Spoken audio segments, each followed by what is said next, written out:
శుక్రుడు దాదాపుగా ఫిబ్రవరి 16 వరకు కూడా తన యొక్క బలాన్ని కోల్పోయి రవి వెనకాలే పడుతూ ఉన్నాడు ఆయన.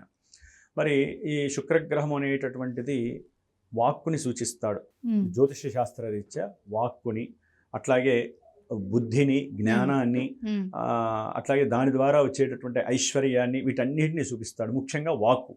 ఒక వ్యక్తి మాట్లాడాలంటే శుక్రుడు బలంగా ఉండాలి. మరి బలహీనంగా ఉన్నాడుగా. మరి ఇప్పుడు మనకేమో చూస్తే ఈ మాసంలో, మాఘమాసంలో శ్రీ పంచమి రానే వచ్చింది. మరి విద్యాభ్యాసానికి దాదాపుగా 3 సంవత్సరాల్లో ఎవరైనా విద్యాభ్యాసం చేస్తారు. జన్మించిన తర్వాత 3వ సంవత్సరం ఎంటర్ అవ్వగానే మంచి మాసం మాఘమాసం అని చెప్పి చేసేస్తారు. ఈ శ్రీ పంచమి రోజున మనకి బాసర మహాపుణ్యక్షేత్రం ఉంది, ఇంకోటి వర్గలను ఉంది.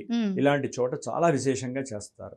అది కాకపోతే మనకి హైదరాబాద్లో హైటెక్స్ దగ్గరలోనే మన మాడుగుల నాగపని శర్మ గారి దగ్గర కూడా ఆ యొక్క క్షేత్రం ఒకటి ఉంది. సరస్వతి మాత చాలా పెద్ద విగ్రహం ఉంటుంది. ఇక్కడ కూడా ఆయన సాధ్యమైనంత వరకు బీజాక్షరాలు రాస్తారు అని విన్నాము.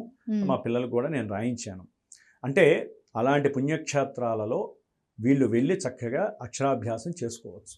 అక్షరాభ్యాసం చేసుకోవడానికి పుణ్యక్షేత్రాల్లో తప్పు లేదు. వీళ్ళింట్లో కూర్చొని చేయకూడదు. ఇప్పుడు కొంతమంది క్షేత్రాలకు వెళ్ళరు, చక్కగా బంధువులు పిలుచుకొని నామకరణము, లేకపోతే అన్నప్రసన, లేకపోతే ఈ చెవులు కుట్టడ కొంతమంది ఇళ్లలోనే చేస్తారు. డబ్బున్న వాళ్ళు కానీ డబ్బు లేని వాళ్ళు కానీ. మరి ఈ అక్షరాభ్యాసం అంటే ఏంటి? ఓం నమః శివాయ సిద్ధం నమః అని రాయాలి. పరమేశ్వరుడితో సంబంధం ఉంది ఇక్కడ వ్యవహారము. అంతటి పరమేశ్వరుడితో సంబంధం ఉన్నప్పుడు సూర్యనారాయణుడు అడ్డు చెప్పడు. మౌఢ్యమి అనేటటువంటిది ఈ అక్షరాభ్యాసాలకి ఎక్కడా కూడా ఆటంకం కలగజేయదు. కాకపోతే బంధువులను పిలుచుకొని ఇంట్లో చేయాలంటే ఫిబ్రవరి 17 తర్వాత చక్కగా మీరు పర్సనల్గా ఎవరైనా సరే అక్షరాభ్యాసం చేసుకోండి, తప్పులేదు. కానీ మహాపుణ్యక్షేత్రాలకి ఈ దోషము అంటదు. చక్కగా అక్కడికి వెళ్ళి అమ్మవారి దేవాలయంలో పిల్లల చేత బ్రాహ్మడు రాయిస్తాడు కాబట్టి ఆ దోషం అనేది పోతుంది.